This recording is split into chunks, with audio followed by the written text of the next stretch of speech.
মুহূর্তে আরো একটি ছবি যথেষ্ট তাৎপর্যপূর্ণ।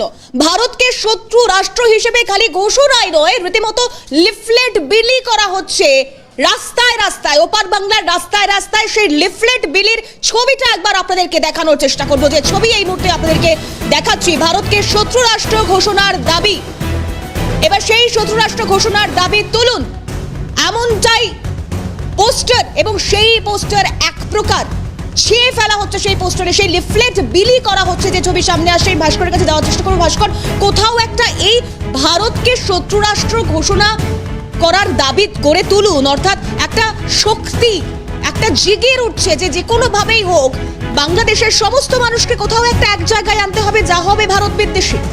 দেখো, একটু আগেই যেটা আমি বলছিলাম যে বাংলাদেশে থাকা বিভিন্ন মৌলবাদী সংগঠন বা জঙ্গি সংগঠনগুলো ভারত বিরোধী স্লোগান দিচ্ছে, তার একটা কারণ অনুমান করা যায় যে তারা মুসলিম ধর্মটাকে কাজে লাগিয়ে ধর্মের মধ্যে একটা বিভেদ সৃষ্টি করে মুসলিম সম্প্রদায়ের মানুষকে এক প্রকার বিভ্রান্তি সৃষ্টি করে তাদের মধ্যে তাদের যে স্বার্থ, সেই স্বার্থ কায়েম করার চেষ্টা করছে। যে পোস্টার এই মুহূর্তে তুমি দেখাচ্ছ স্ক্রিনের দর্শককে, তোমাকে জানাই যে এই লিফলেট বা এই পোস্টার কিন্তু বাংলাদেশের নিষিদ্ধ জঙ্গি সংগঠন হিজবুত তাহরির তরফেই কিন্তু লাগানো হয়েছে। এবং শুধুমাত্র পোস্টার লাগানো হয়েছে এমন নয়, আমাদের কাছে যে খবর আসছে বিভিন্ন জায়গায় তারা কিন্তু সাধারণ মানুষের মধ্যে এই ভারত বিরোধী বা ভারতকে শত্রু রাষ্ট্র ঘোষণা করার যে দাবি, তাদের সেই দাবি সম্মিলিত একটি লিফলেট পর্যন্ত তারা কিন্তু মানুষের হাতে হাতে তুলে দিচ্ছেন। এই গোটা ঘটনাটি কিন্তু এই মুহূর্তে অত্যন্ত তাৎপর্যপূর্ণ হয়ে রয়েছে। তুমি জানো যে এই মুহূর্তে ঢাকায় কিন্তু রয়েছেন আমাদের বিদেশ সচিব, এবং তিনি এই মুহূর্তে বৈঠক করছেন।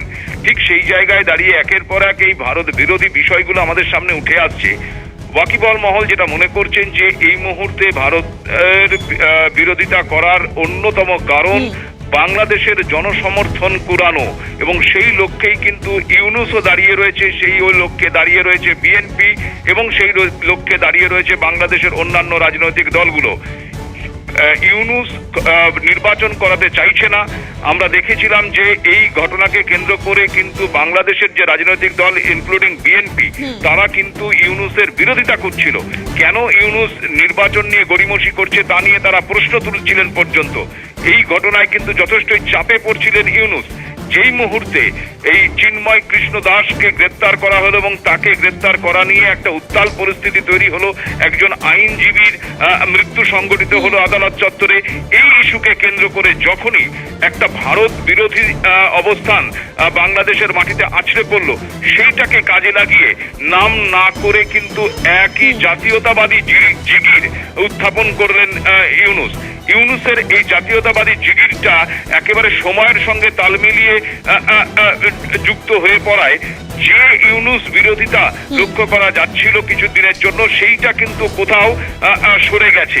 এবং ভাস্কর, সেক্ষেত্রে দেখতে গেলে এক প্রকার ইউনূসও চাইছে কোথাও একটা এই টেম্পারমেন্ট, এই আবহাওয়াকে কাজে লাগিয়ে, এই ভাইব্রেশনকে কাজে লাগিয়ে কোথাও একটা নিজের দিকে, গোটা সমাজকে, গোটা বাংলাদেশের মানুষজনকে নিজের দিকে করে নেওয়ার, নিজের পালের হাওয়াটা যাতে বাড়ে সেই দিকটা নজর রাখার। আমি ভাস্করকে ধন্যবাদ জানাবো।